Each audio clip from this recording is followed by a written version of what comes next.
Greetings and God bless. One of my viewers, Beetle Me Too, suggested I talk about solar flares and heart attacks and earthquakes. And so I have a little bit of experience researching that. And I'm going to put in, so I corresponded with this really informed lady, Heather Carlini, and she is. Oh, it won't let me do that. She was really informed, had a lot of great information, and so in 2017, so I guess that was 4 years ago, I was asking her about solar flare activity and health and emotions, and she had a lot to say. So I put some of the stuff in the comments or in the description box for this video. And anyways, like several months later, her website disappeared. She didn't respond to my emails, and yeah, so I don't know what happened with that, but in my research, I found that a lot of different things. So I was looking up. I had been living in Montana at the time, and I found an article in Science Direct, so it's in the description box. Self-harm has a season, according to biometeorologist Grady Dixon, Ph.D., who studies the weather and emotional health. Suicides spike in the late spring and early summer, while overall sour moods are likely on cold, cloudy days. Any front associated with low pressure, so during cold fronts, blood viscosity or thickness increases. Imagine what it does now with the current procedures that we're doing, being sedentary, adding weird stuff into our bloodstream, reducing oxygenation, higher exposure to electromagnetic frequencies and mobile phones. I mean, it's incredible that humans are even standing up, in my opinion. Anyways, I continue. Blood viscosity or thickness increases during the low pressure. And this is, I would also keep in mind, low barometric pressure, which you can pay attention on your on your weather channel, because you may not even have dramatic weather, but I notice when low barometric pressure is at work, and it affects my, because I have orthostatic hypotension, so I have super low blood pressure, and so it's harder for my heart isn't pumping enough blood to the brain and to my extremities. Anyways, Vanos says diabetics will have more trouble controlling their blood sugar during cold fronts because of low blood pressure, reduced circulation. People with ADHD are more likely to develop seasonal affective disorder. Some studies have found. Plus, sunny regions are less likely to have a high number of ADHD. So it sounds like the sun makes ADHD go away. So then I read, when you're out in the cold, your body's good brown fat activates, which burns calories. So our body has different types of fat, and the good fat is the brown fat. And so the cold helps your body burn that type of fat. Exercising when it's hot doesn't burn calories. So that was in this article. And when Heather Carlini was talking with me in January 2017, she said people are definitely affected by these energies, the solar flares, barometric pressure. She said that at the time, because there were solar flares going on, and I found her website and I was asking her, she said during that time in 2017, the energies were surrounding the Earth for about 5 days, and many were depressed, and a lot of people were contacting her from all over the world. And she said that the election had a factor, and so so the reaction that people had to the election might have been amplified because of that solar activity. And so she said people might be having strange dreams, and So the energies from that solar flare at that time, and I would assume that maybe it's even currently, are high energies, which pull out lower frequency cellular memories stored from the past. And she says that can happen in the dream state, and that people can wake up not knowing what just happened. And, they can be releasing the past just do this biochemical, biological thing. I don't know that if this is a fact, but this is what she found in her 30 years of being a hypnotherapist. So I had been looking through a report in 2017. It was online. I don't know when it was released, but it was a Lloyds in London insurance report. And let's see, emerging risk reports about solar storms. And so they had a diagram where there was they had a map of the United States and it had this like purple matter that where Washington State, Oregon was fine, Idaho was fine, the east side of Montana, where Missoula and that kind of eastern, and then it starts like the western part of Montana, and then North Dakota, South Dakota had the most amount of the purple, and it cascaded below to Colorado or to Wisconsin. I mean, not Wisconsin, Wyoming, and I would say, and then below, and it just kind of continued in this diagonal pattern, and so they were just demonstrating the strongest electrical field on the surface, okay, which I think is interesting. So the west of western Montana, North Dakota, South Dakota had a good amount, and it was referring. So in this document, I got it. I don't know if it's still there, but Lloyds.com / the little squiggle, the approximation sign / media / Lloyds / reports / emerging risk reports / solar storm 1, I think.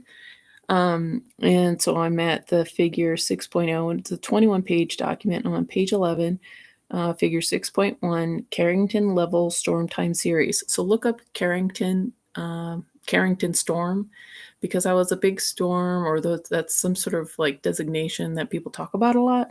So in this diagram, or this report, 6.1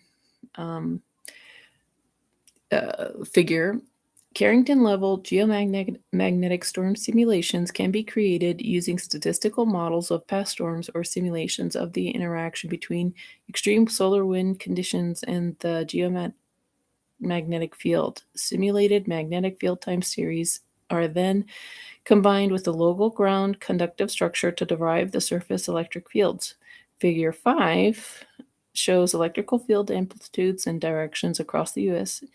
at a single time step during a simulated Carrington storm. Regions shaded in dark purple are experiencing the strongest ground electric fields.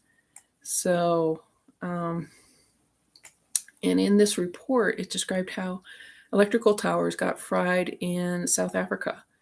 And this other report says Gordon and Beck, 2003. So there might be something to look up about Gordon and Burke from 2003. The authors found a correlation between suicides and average storm activity in South Africa between January 1980 and December 1992. So understand that storm activity can correspond with suicides. And this indicates that some type of electrical behavior or electrical exposure can increase suicidality. And it was stronger in females than males. So the link is in the description. It's www.pce.at / geomagneticfields.pdf. So what Heather at the time in 2017 wrote me is she said that high positive ions in the air can cause these negative reactions. And understand, we like negative ions. So that's why like a negative ion generator can be helpful if you get a good one. We get negative ions when we go for walking in the park. We get negative ions when we're going to the beach and there's like the crashing waves. There's negative ions when there's a thunderstorm.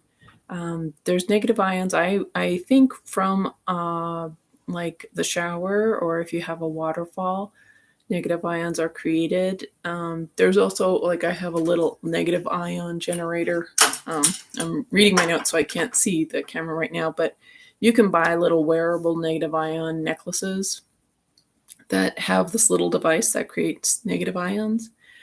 I used to have a negative ion generator little box thing, but they're no longer in business either.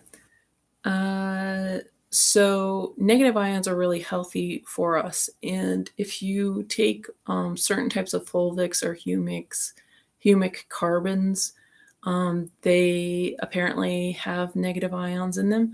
I would also just make sure that they don't have citric acid. I am concerned about citric acid because citric acid is only grown on GMO corn with aspergillus, which is black mold, and I just have a hard time consuming something that was created with black mold. And this seems to be a common thing in a lot of your more high-end products. They still use citric acid, and I guess it's some type of preservative, but it's like, why use black mold as your preservative? And if there's a good reason, I think it really needs to be explained explicitly rather than hemmed and hawed and me be shadow banned, because that seemed to happen to me a lot. So high positive ions, higher amounts of positive ions are in the air when there's this type of solar activity, when there's like solar flares. And then like thunderstorms and stuff create negative ions in the air, and that's why you feel so much better. So she says larger solar flares create those positive ions. So those positive ions are not healthy. They don't benefit our bodies, and they affect our minds because our minds are affected by our biology. It's really logical. So Heather said that positive ions create depression, exhaustion, and body pains. People were telling her at the time about aching bones when this last, in 2017, when we were corresponding. And she had experienced that also. She also wondered if all of this might have something to do with CERN, and but she didn't know. And she said that EFT, so tapping or acupressure, was something that she found helpful. And so I put another link in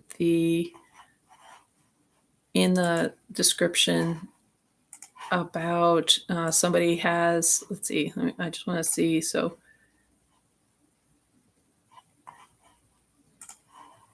sorry about this.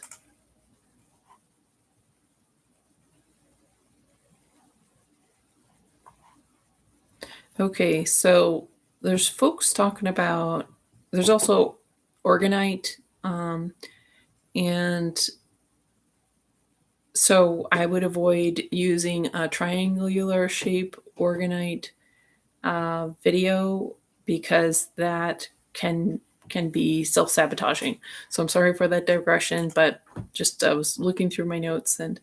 But anyways, for people with chronic illness, if you have Lyme disease or orthostatic hypotension, like I have both, and so when there's a low barometric pressure, that makes it hard. There's like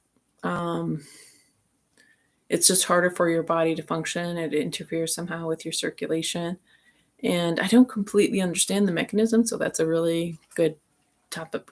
If somebody wants to explore that, and if I come across it, I'll do a video about it. But I think that's pretty much my take on it. Oh, and there was just that one website, Bibliotecapiades.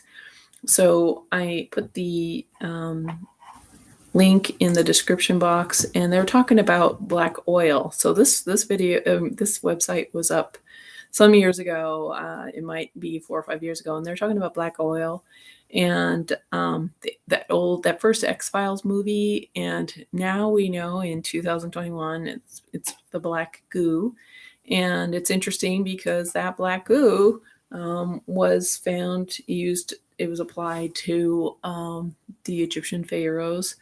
So there's something about it, and